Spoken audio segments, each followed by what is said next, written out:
How's it going, everyone? So I wanted to show you how I installed my power tank to the bed cage of my Tundra. It's super easy, honestly. I don't even think you need to see a video of it, but either way, here it is. I picked up two 10-pound tanks to use on the Tundra. I figured I'd use one 10-pound tank for each side of the truck instead of running a 15-pound tank. To get this installed on the bed cage, I ordered their small roll bar clamps and the power tank super bracket, which accommodates both 10-pound and 15-pound tank.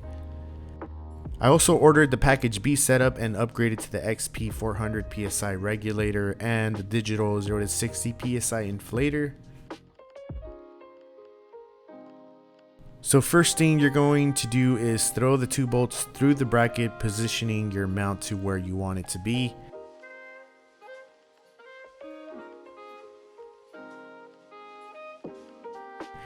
Then thread the bolts through the clamp on the other side, making sure everything is nice and tight.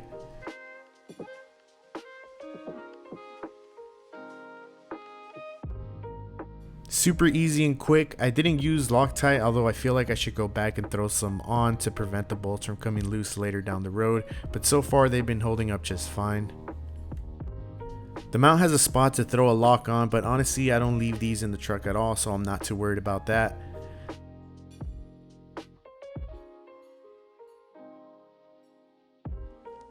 So the main reason why I upgraded to the power tank from the ARB twin air compressor was because of how fast I was able to air up.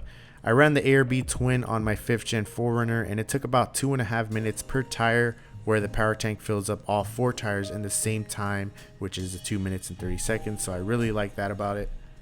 It's also quieter, there's less moving parts, and you have the option to use air tools, which is something I like to use to clean up all my camera gear.